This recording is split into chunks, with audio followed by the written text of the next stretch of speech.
ትንቢተ ዕንባቆም ምዕራፍ 1 ነቢዩ ዕንባቆም ያየው ሸክም ይህ ነው።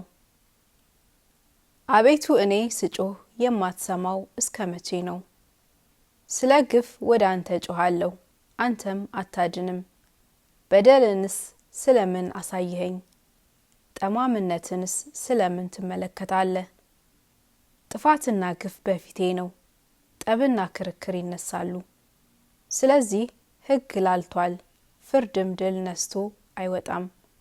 ኃጢአተኛ ጻድቅን ይከባልና፣ ስለዚህ ፍርድ ጠማማ ሆኖ ይወጣል። እናንተ የምትንቁ ሆይ አንድ ቢተርክላችሁ እንኳን የማታምኑትን ስራ በዘመናችሁ ሰራለሁና እዩ፣ ተመልከቱ፣ ተደነቁም። እነሆ የእነርሱ ያልሆነውን መኖሪያ ይወርሱ ዘንድ በምድር ስፋት ላይ የሚሄዱትን ተራሮችንና ፈጣኖችን ሕዝብ ከከለዳውያን አስነሳለሁ። እነርሱም የሚያስፈሩና የሚያስደነግጡ ናቸው። ፍርዳቸውና ክብራቸው ከራሳቸው ይወጣል። ፈረሶቻቸውም ከነብር ይልቅ ፈጣኖች ናቸው፣ ከማታም ተኩላ ይልቅ ጨካኞች ናቸው። ፈረሰኞቻቸውም ይንሳፈፋሉ፣ ከሩቅም ይመጣሉ፣ ለመብልም እንደሚቸኩል ንስር ይበራሉ።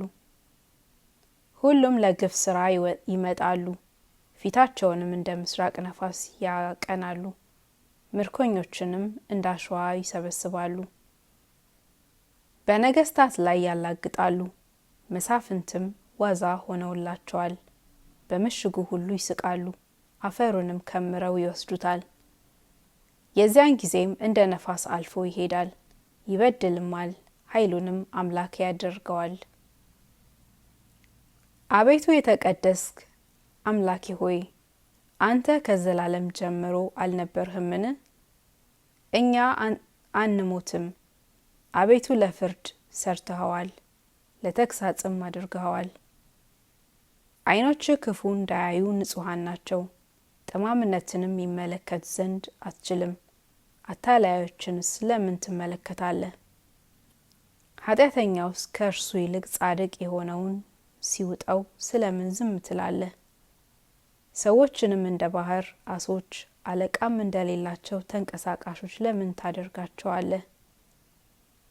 ሁሉን በመቃጥን ያወጣል፣ በመረቡም ይይዛቸዋል፣ በሸክላውም ውስጥ ያከማቸዋል። ስለዚህ ደስ እያለው እልል ይላል።